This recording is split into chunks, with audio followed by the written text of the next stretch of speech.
and get the game audio back on. I wasn't sure if it was recording that while I was going with the starting soon screen, so I turned the audio off. Let's go with something around there. Hopefully you can still hear me. If you can't, let me know.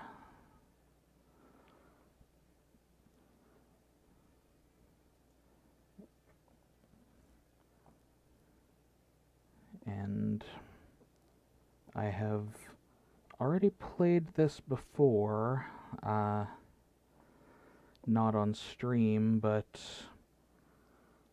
I have played it. Just checking to see if anyone's acknowledged my streaming notification that I put out. Let's see.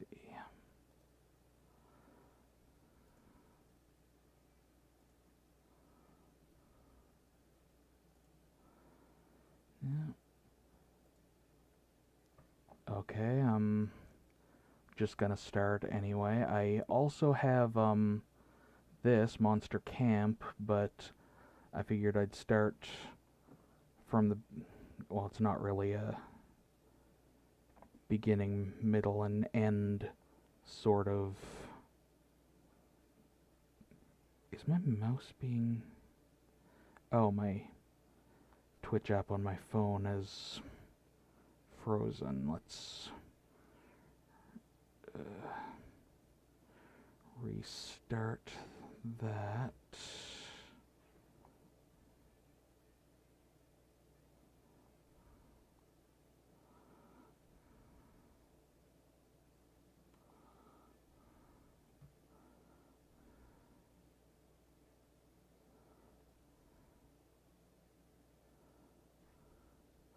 There we go.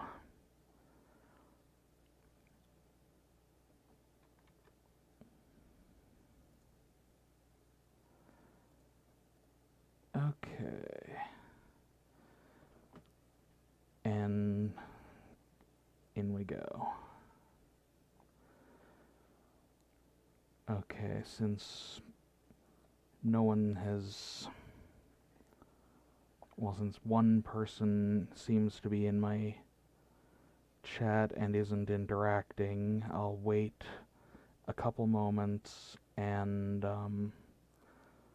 see if anyone else joins and might be interested in playing along, whether by actual remote play or just by telling me what to have a character do in the chat.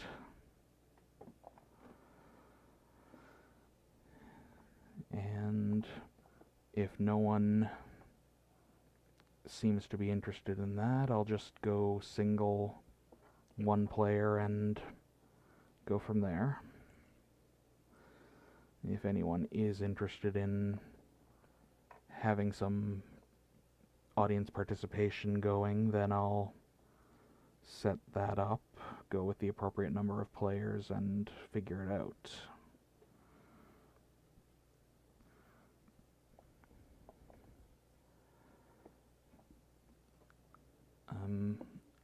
Also,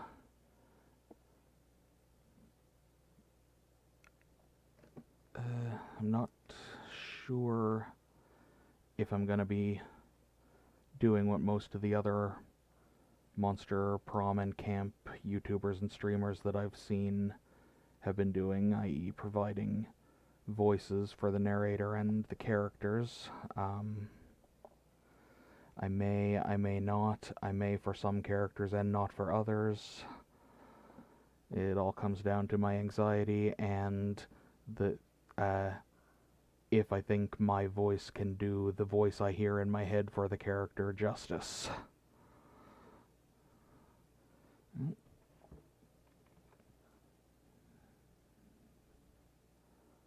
No interaction so far, so I'm assuming there's not any interest in any of the audience participation this time around. So we'll just go in one player and we'll do a second term playthrough and full game. Ah, spooky high school, the sweetest years of our lives. Back then, we were young and unafraid, sometimes reckless, sometimes brilliant, sometimes just stupid, but always willing to live life to the fullest. We were on a wild journey to discover who we really were. And who am I? My usual go-to is Oz over here, who was originally voiced by the now disgraced YouTuber Cryotic.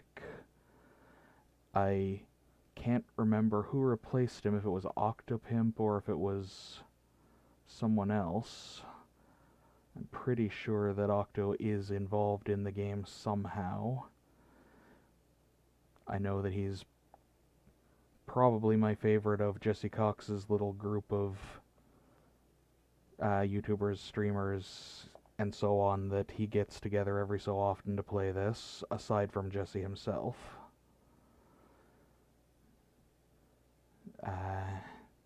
And we'll go with the default name Oz, I think.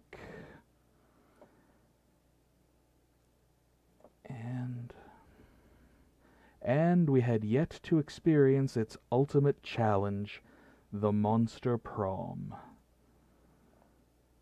I remember it clearly. 6 weeks were left, and as we fantasized about our dream prom dates, we were all scrambling to catch the attention of one of our 8 most charismatic classmates. Scott Howell, 21, a werewolf athlete who compensated for his rather small brain with a stupidly huge heart.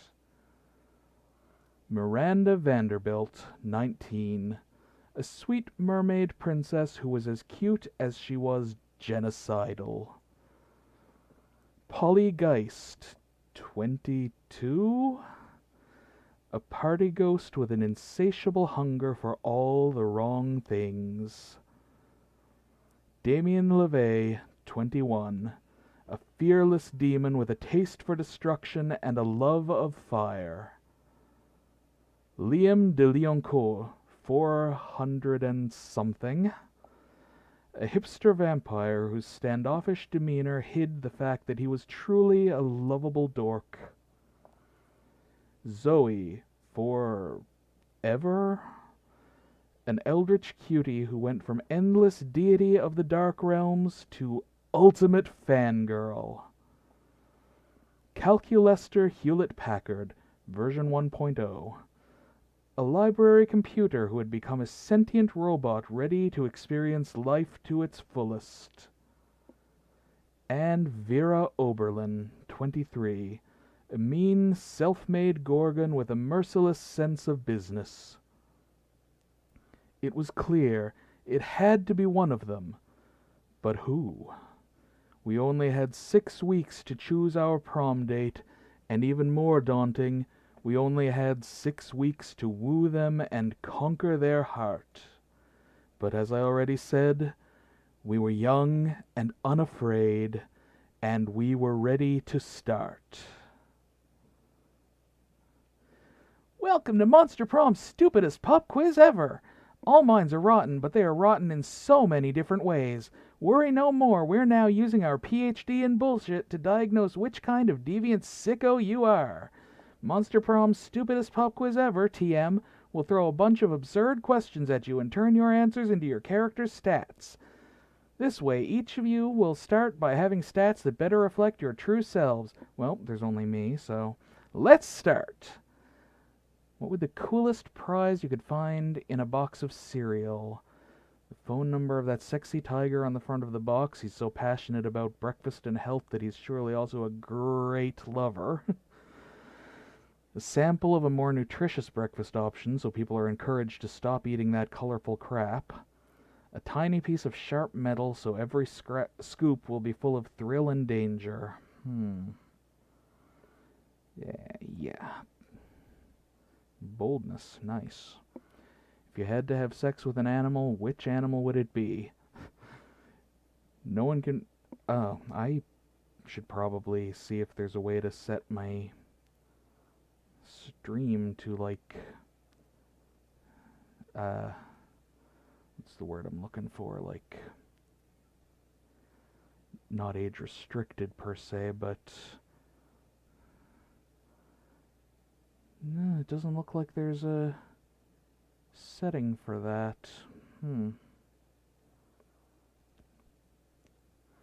Oh well. The only place that I announced the stream that I didn't announce that it was a bit raunchy and not fit for kids was when I tweeted about it, so anyone who's joining who's not just joining by chance will probably get that. Anyway, if you had to have sex with an animal, which would it be? No one could make me fuck an animal. If I fucked an animal, it'd be of my own free will. As a matter of fact, I already have fucked an animal, so the joke's on you, pal. A dolphin, they're the only other animal that fucks just for pleasure, so at least we can both do our best to have a good time. Purebred horse, at least I can keep its semen and sell it. It's worth a lot. Who said there was no silver lining to bestiality? So boldness and fun so far. Dream first date. Professional meeting where you charm your date with business advice. That would be the Vera option. Art exhibition. Experimental enough to give you a seizure. I can't... Liam, maybe? Sweaty and manly wrestling match. That's gotta be Scott. Lovely walk in the forest after rescuing your date from a dragon. That's Miranda. Princess. Wild party in international waters. That is 100% Polly. Sexy decompiling? Calculaster?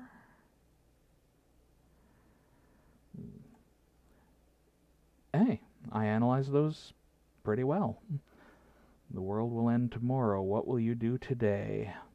I would panic because that's what real organic people do, and I am a real organic person. That is 100% Calculaster. I suppose I'll binge my favorite anime for the 34th time. That must be Zoe.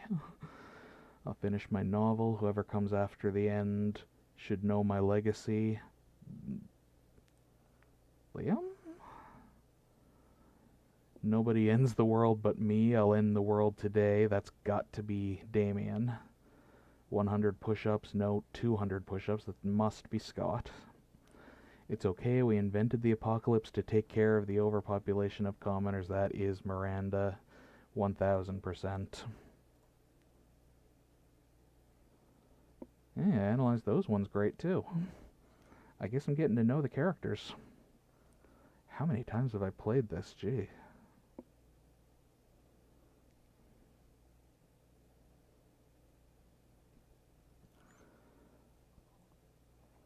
Okay, for those of you who don't know the game, which at this point is probably very few, considering how popular it kind of tends to be,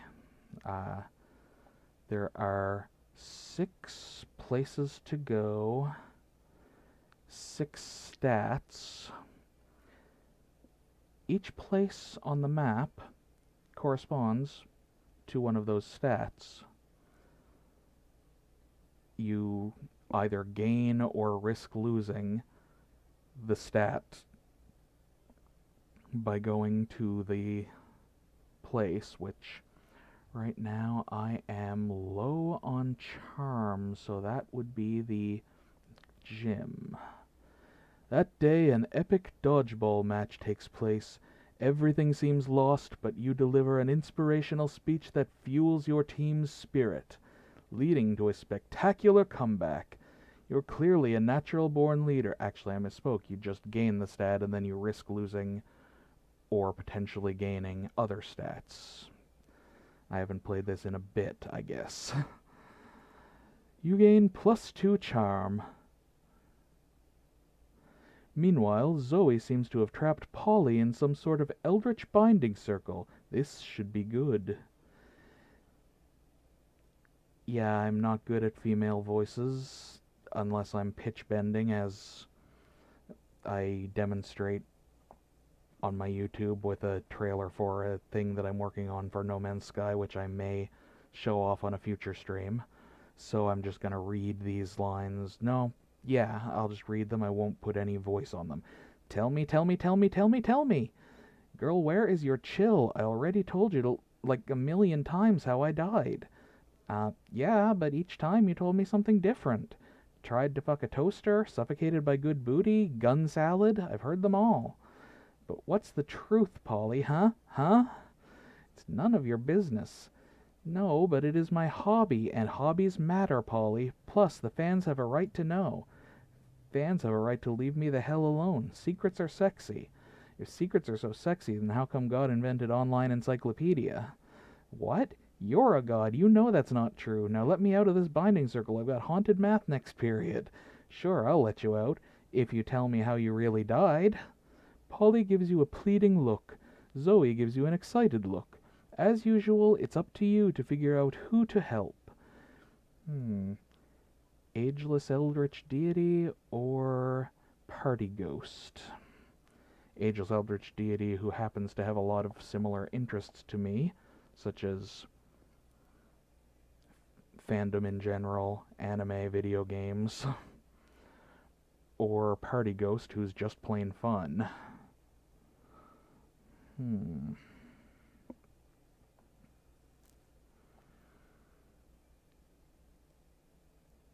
Oh, hell. Zoe deserves to know the truth, and if you tell it to her, Polly, I will give you a huge bag of cocaine. Aw, you know that the way to my ghost heart is through my ghost nostrils? Come here, you beautiful horror, let me give you the gory details. Polly beckons Zoe over and whispers in her ear. Oh, wow. That many, huh? But how did the linebackers get out of their... Oh. The entire San Diego Zoo? But where would you even get that much cream cheese? Oh, I see. It was a Wednesday. Well, that pretty thoroughly answers my question. Now do you see why I didn't want to tell anyone? Oh, absolutely. That is way too hot for public consumption. Your secret's safe with me. Ah, yes. I get to keep my secret and I get cocaine. Score! You're pretty sure Polly told another very not real story about her death, but Zoe's impressed at your negotiating skills. You leave Polly to enjoy her newly acquired treat, and you and Zoe get smoothies. You gain +2 charm and +1 fun. Okay, now it's creativity and money, funds, that I need to build up. Oh, wait, but it's lunch. Polly and Zoe together at a table. Or I could go to the shop. You sit down with Zoe and Polly. Zoe is slurping sanity out of a Tupperware container with several of her mouths, and Polly isn't eating anything at all. You feel a little uncool for being the only one at this table eating normal food. Speaking of eating food, oh yeah, Oz, I can read your thoughts, sorry. Why are you even here, Polly? Why are any of us here, Zoe? The universe is vast and full of mysteries. No, come on, I mean, why are you here in the cafeteria? I mean, Miranda comes here to supervise her eating serfs, and Liam comes here because he presumably feeds on food pics. But you don't feed on anything at all, so why are you here? Why aren't you out doing drugs or getting laid or something? Oh, well, because... It seems like Polly might be on the verge of an existential crisis. Those are really serious for ghosts. Save her! Polly comes here because... Secret backstory reveal. Yes, the truth is... OMG, what? What? I am actually the ghost of a famous chef. Wow, this is definitely going in my next fic. Which chef? Julia Childs? Martha Stewart? Gordon Ramsay but a fish person? I don't know, I was pretty high when I died. But, like, I'm really good at cooking when I'm sober, which is not often, so I must have been a chef, right? That is the only logical explanation. I hereby declare this canon. You are proud to have been here for this historic moment, even if you know for a fact almost everything Polly just said was bullshit. Minus the cooking part, you've been there, and she's actually pretty decent at it when sober. But who are you to steal this moment from Zoe? She winks at you with one of the bottomless pits in her face. Nice. Oh, by the way, if you haven't seen Jesse Cox's videos on this, my narrator voice is shamelessly half inspired by, half swiped from Octopimp, who almost every time, possibly every time, I can't recall, joins in with Jesse in his games of this and is, in my mind, the narrator voice. I can't remember if he's canonically the narrator voice in the Monster Camp demo they put out, or if he even had a voice in that, or... Anyway. Let's see, we are lacking in creativity and money. Creativity... Oh, of course, creativity is the auditorium. And money is occupied by the shop right now. That day, while rehearsing for the class play, it's as though the muses themselves have descended to give you a figurative blowjob. Your performance is intense and inspiring. It will be remembered for generations, which is pretty rad by high school plays standards. You gain +2 creativity. You catch the tail end of a classic Zoe Calculester exchange. But student X teacher fic is super overdone and makes me really uncomfortable because, like, the inherent imbalance of power. Like, could you imagine how problematic it would be if PGS hooked up with one of us? Yuck. I cannot seem to recall what Principal Giant Spider looks like anyway. Image PGS not found. Ah, the joys of new students adjusting to the rules of Spooky High. You there! Killing Machine and Abyssal Terror! Rude? I need an impressive ally in my fight against the reign of the LeVays over the 8th Circle of Hell. Input, quippy response about your sense of fashion being from the 8th Circle of Hell.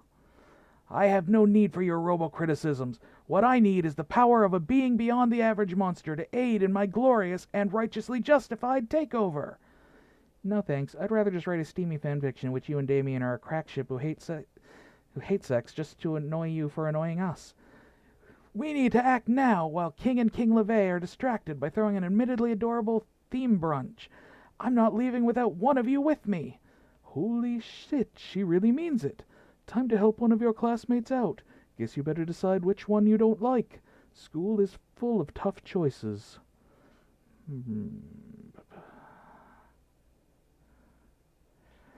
Dahlia, don't be fooled. This eldritch being is clearly under Damien's spell already.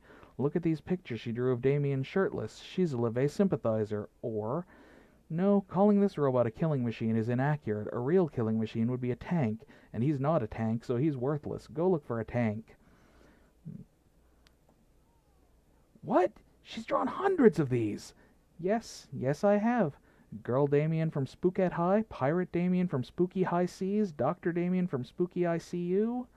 Why are they all so compelling? Because Damien is a spicy red sexpot. He does look very... No, Dahlia, snap out of it. The LeVays must be destroyed for their arrogance and monopoly on hell. Pervy Abyssal Terror, you're out. Let's go, Killing Machine! Error. Label Killing Machine. Inaccurate descriptor. Found file. Friendship with Damien LeVay.